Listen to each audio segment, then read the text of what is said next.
Okay, g'day again. Alright, what I'm going to do here, I've already prepared a few things. I want to get a degrease, pressure wash, and then I'm going to sandblast this engine. And I just want to show you preparation that's necessary to do that.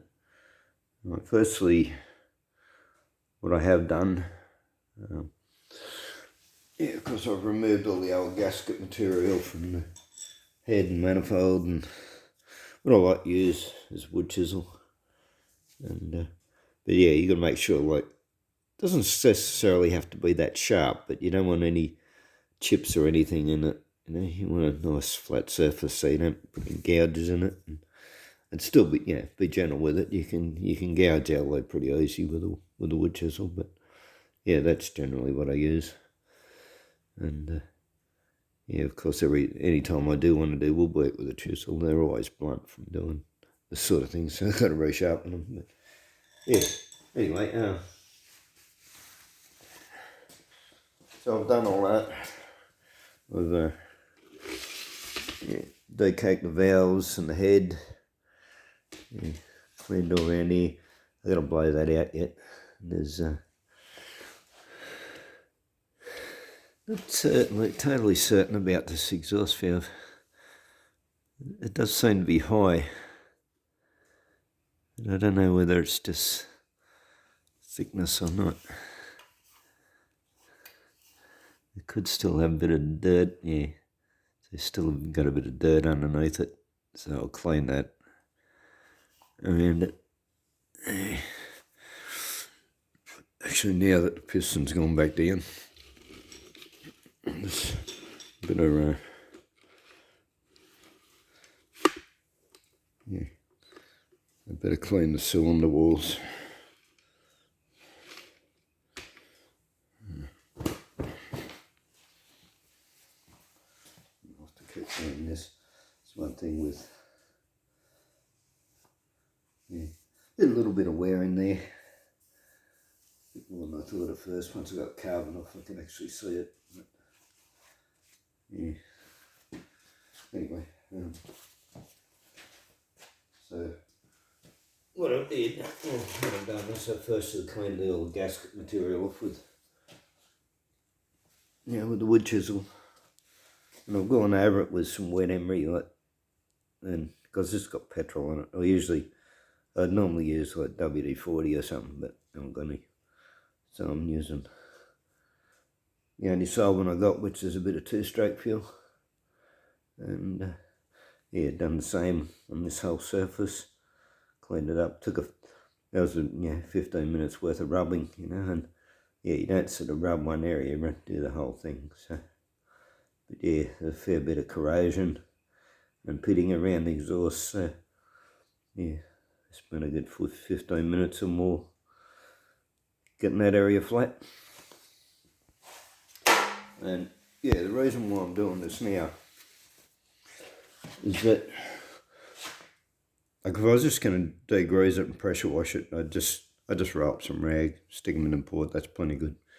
If you get a little bit of water in there, it's not going to matter unless you leave it in there for months and months and it rusts something out. But although it's basically all alloy anyway, other than the valves and the rings themselves, like even the bore's alloy in these. So but so when it comes to sandblasting, that's a whole different matter. Your sand's under pressure and it gets in under things, and if you just put rags in there, you'd end up with the whole thing full of sand, and it only takes a tiny little bit of sand to destroy your motor. So that's what I've done. I've got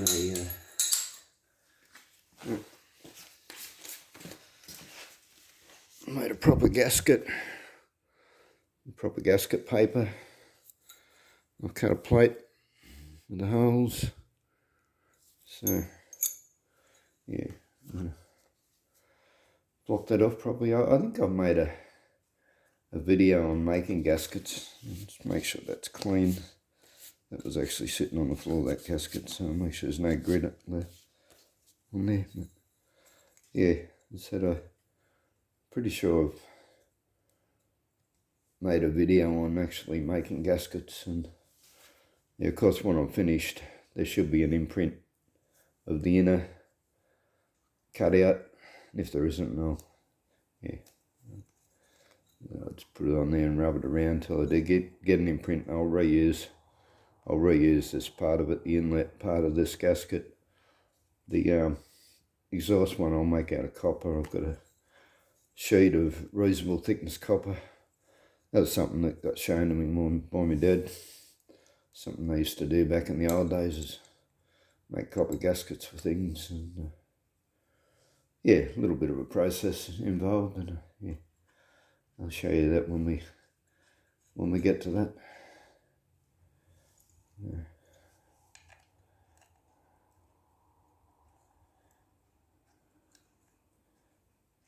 I haven't actually tested this, so we yet to see how accurate my holes are.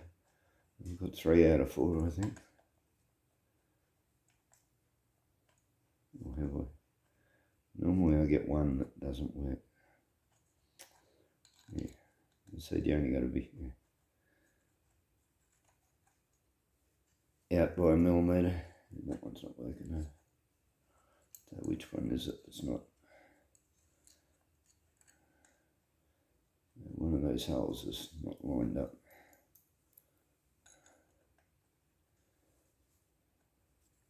Yeah, we've got 3 bolts in.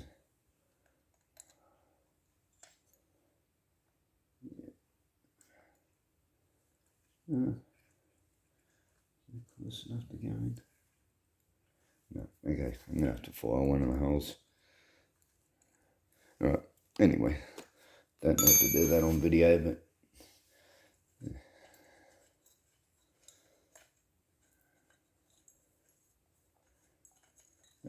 well, yeah, it'll take a few seconds, I'll go do it.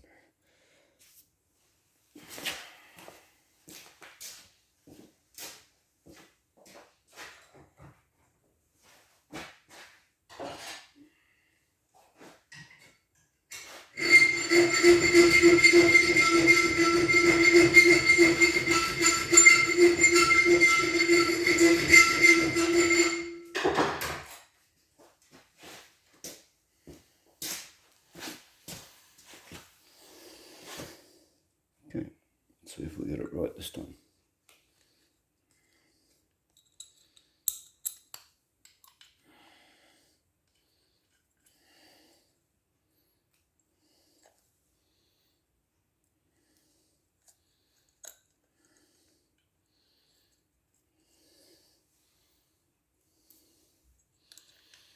Done pretty well actually, getting 3 of them exactly right.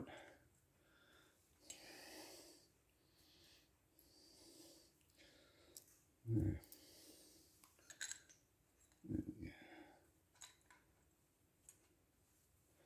Yep. Okay.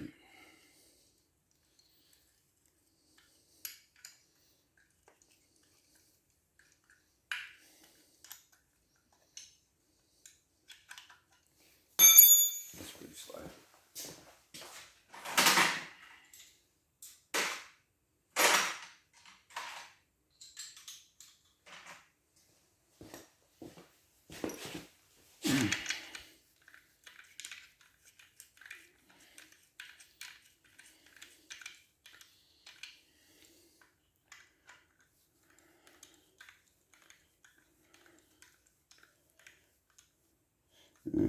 Actually, getting ahead of myself. I'm not actually ready to put that in yet. I haven't cleaned the valves.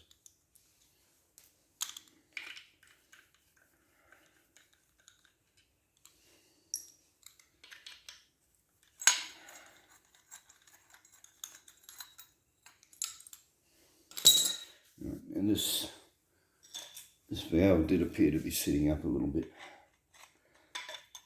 So originally I was going to take them out and lap them in with valve grinding paste and everything, but they're in pretty good shape. There doesn't appear to be anything like any burn or anything in them. Just like when I'm cleaning off here, it's just sitting on the carbon that I've scraped off here. It's gone down, got underneath the valve. This is a very fine wire brush, like a regular heavy wire brush will scratch your alloy. So, yeah.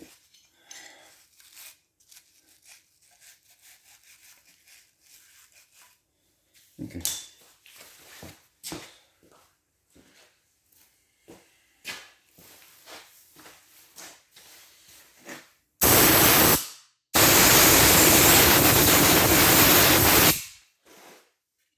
Open the other one.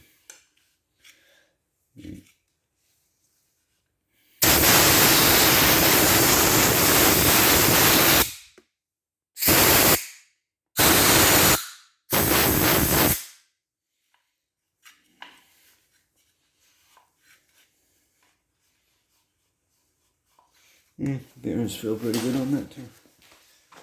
Maybe slap on it. Another one.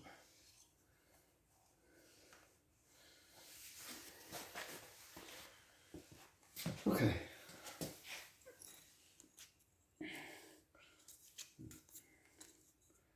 Get that back on.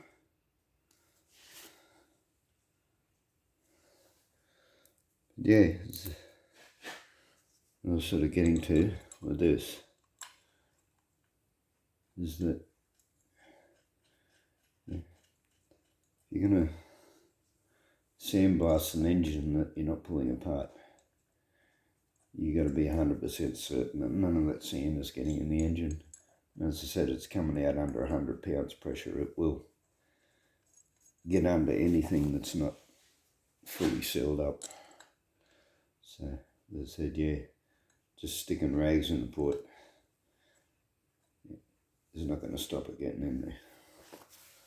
So, that is why I'm going to the trouble of doing this. Mind you, it didn't take long here. I mean, it took me all of probably 10-15 minutes to cut and drill that bit of plate. Yeah, ran the sander over the back of it, make sure it was flush. Yeah, like it took less time to make that plate up than it did to clean up the gasket surfaces in the first place. So, yeah. And yeah, to make sure certain you're going to protect your engine. It's not a lot of effort, really. So,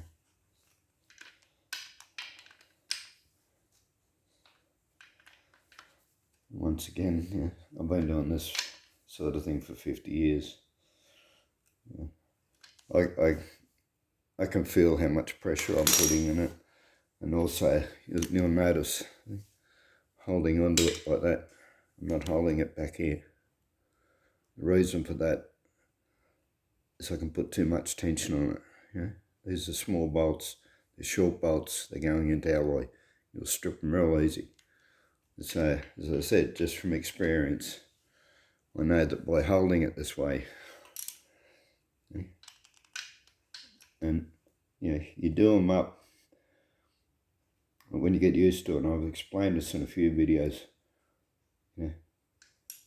you put a certain amount of pressure in it. It's really only experience that lets you know how much pressure. It's only by stripping threads, breaking bolts, or having things come loose because you didn't tighten them enough that you learn how much pressure you can put on it safely. But yeah, so, but yeah, you put that amount of pressure, what you know it can handle, and you turn it and it will come to a stop, and that's where you stop. You like it'll turn more if you put more pressure. But yeah, you've got to know what that pressure is, and when it stops moving at that pressure, that's enough. That's where you stop. Okay, next thing I'm going to do, the final thing, haven't cleaned the head. So I have scraped the gasket off and I've decaked it a little bit. But this looks like it's from factory too. These look like machining lines because they go right across, all in the same direction, but they're really, really deep. You know, if that's from factory, that's pretty poor, really. You know, that's, yeah, that looks like they've done a couple of thousand heads without resharpening or resetting the blades or something, you know. Yeah, that's piss poor. And you can see, I hope you can see, even though it scraped most of it off, but you can see the carbon all the way around this back edge. And that shows you that it was leaking along this back edge. And yeah, you can see there's a high spot just there, another high spot. That's probably from over tightening the bolt that was on there. There's another bit there. And see that high spot is probably the main reason why it's leaked across there. That gouge just there, you can feel that. You can see that. Just there. There's a lot of carbon there. That's a deep gouge. Anyway, I'm thinking, I've only got 400 in the wet emery. I would really prefer to be doing it with like 240 or even 180 wet, or 240 to finish with, but yeah, I've only got the 400 and it's already used. I'm going to go with some dry 180 first because these are pretty deep gouges, and I'm going to go the opposite way to what the gouges are going. Can you see this? Yeah. And this is a flat piece of timber. Ideally, a bigger piece of flat whatever would be ideal or more suitable, but yeah, you gotta use what you got. I haven't got a big piece because I don't have a full sheet of 180 or a full sheet of 400 at the moment anyway, so yeah. And I could put it off and go up the shop and get some tomorrow, but it's really not necessary. I can get by with what I got. Yeah, there's different applications too. See, this is a fairly, like that's a deep combustion chamber, and like the piston doesn't even come right to the top anyway, so you've got a lot of area in there. So this is a fairly low compression engine anyway. So yeah, I get it reasonable, it'll be fine. This, if this is a high revving performance motorbike, or or especially like in a 4-cylinder motorbike or a high performance car, well then you'd probably go to a little more trouble than that. I probably wouldn't even do it with emery. I'd probably take it in and get it milled in a factory. Yeah, because as I said, much higher compression, higher performance. You got to do things sometimes to a different standard. What you can see this has all been over tightened. Yeah, a lot of these bolts are cleaned off before it's got to that other surface, the rest of the surface.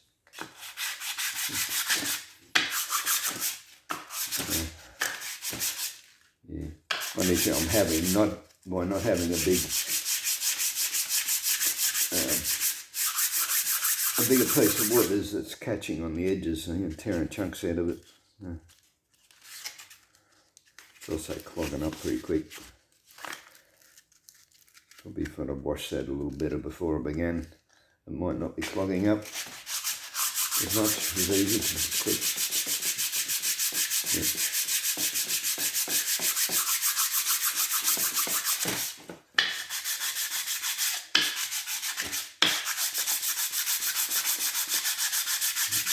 Sort of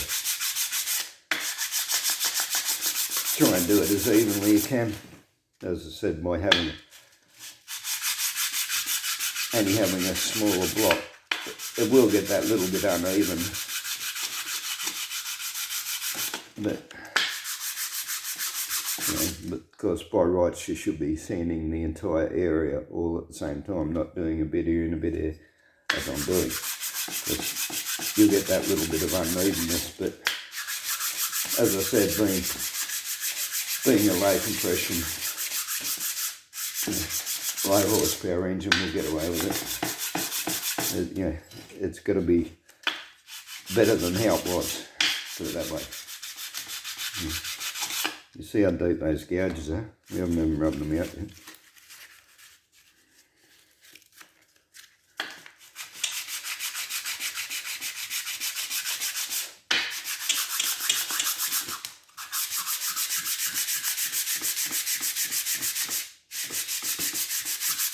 If this is done by the factory, that's piss poor. That's really not very good. Whoever was doing quality, whoever done the milling, did a poor job, and the quality control should have picked up on that anyway as well. So.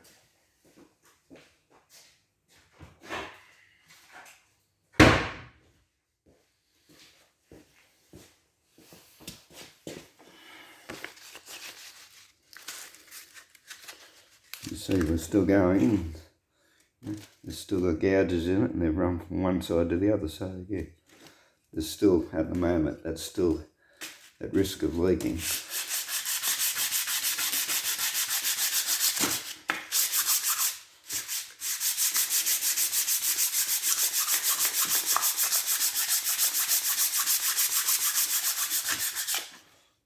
Chunks out of it.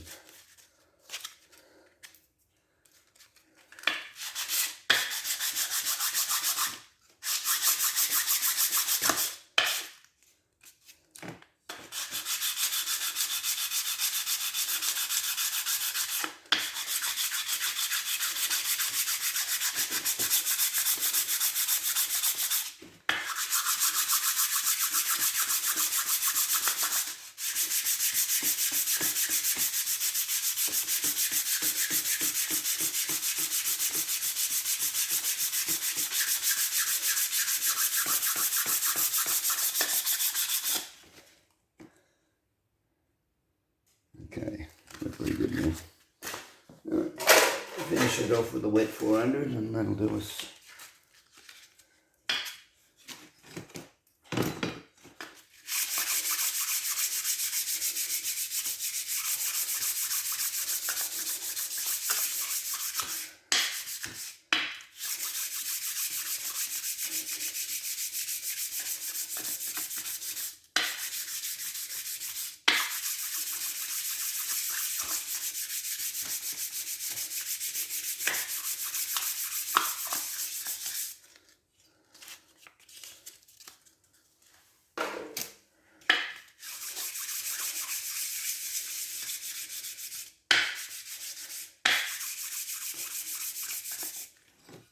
Okay, so I'll scrape the carbon out, but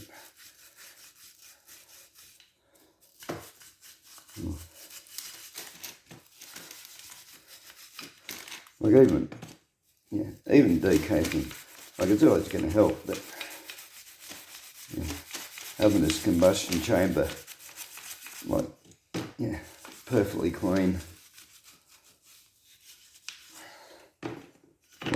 When I say perfectly clean, like with no carbon, would make a difference in a high performance vehicle. But on something like this, once you get the bulk of it off, so you're not getting pre-ignition, and it's not absorbing your fuel before it gets tested down. Well, that's plenty good enough. I said I could spend another 10-15 minutes getting that perfectly clean, but in an engine like this, it's not really going to make a difference. As I said, the main thing here is to stop it leaking. And like there's still a couple of lines in there, but it's a way bigger, way better than what it was. And I said, I think those lines were done in the factory. I think that's poor machining right from the word go, and they obviously ran well enough to not be a problem. But so that will do us. What we'll do is we use the original gasket. There's no tears or anything in that. As I said, once again, low compression engine. We'll get away with reusing it, not having to buy anything. Just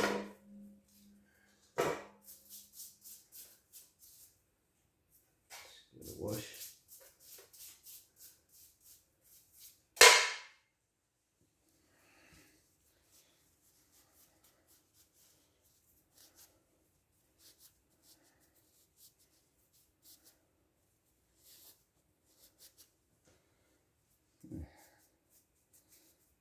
Down.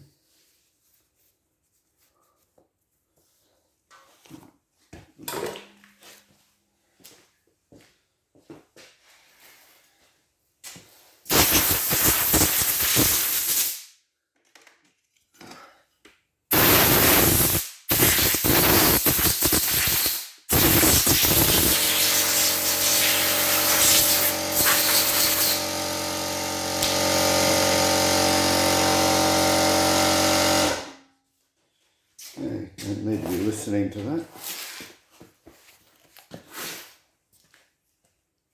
Okay, well I think we'll leave it at that for this video.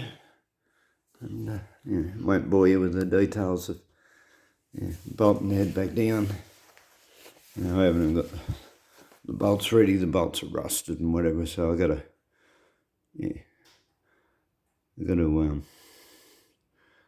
put them on the wire wheel. That's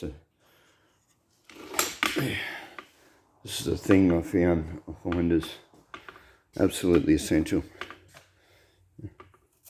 Wire wheel on a bench grinder, that gets used a lot, and especially for cleaning bolt threads, cleaning rust off things, but especially off bolts. Get all your threads clean. So yeah, that's the next part of this operation, is to find all the head bolts, clean all the threads, and that's really important, because if you got drag on your bolts, well then you're not getting the right torque. That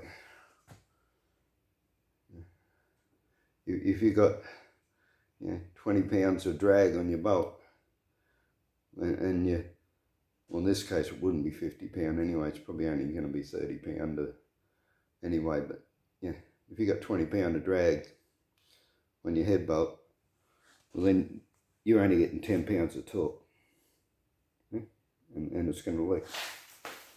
And it's going to be pulling down uneven, because some you'll have very little drag, and others you'll have a lot, so your torque's going to be uneven. So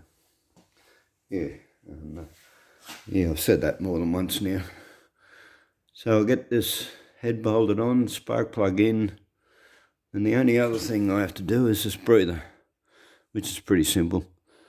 I just stick a bolt in the end of that, plug that. A lot of oil on here, and it is common for these governors to leak, and I purposely didn't take that governor off, because that's an adjustment, that clamp, where that lever clamps onto the rod that goes into the governor action and runs off your crank, and that's an adjustment. So if I undo that and take it off, well then I've got to readjust it, and there's a bit of a process involved in that. So I purposely did not undo that, and as I said, it is common for them to leak from behind there. There should be I think from memory there'll just be an O-ring in behind that plate. It's sort of pretty easy. It's pretty easy to replace the O-ring, and the only difficulty is then you've got to reset it all, readjust it. But going by, so this is sitting up the right way, not a flat engine, it's a horizontal shaft. But I would think that most of that oil is coming out of this breather. Given how loose that is, I think it's the actual rubber itself, not so much the gasket. But yeah, I'll take all that off. This is a job you do after you clean it anyway. Because if I unbolt that now, all that dirt that's around it's going to get in there. So yeah, you basically want that clean before you even unbolt it anyway.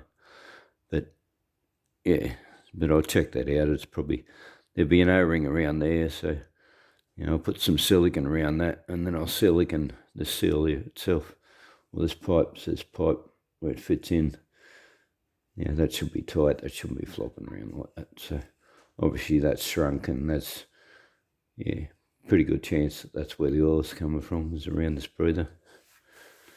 Anyway, we'll deal with that after we've cleaned it up and sandblasting it. But yeah, as I said, so get that all bolted down, and then that's, the engine is fully sealed. And this, bolted this cover back on, mainly because that's nice and clean in there anyway, and I don't want to be sandblasting points and things. I've taken the condenser out, I left that connected to the coil.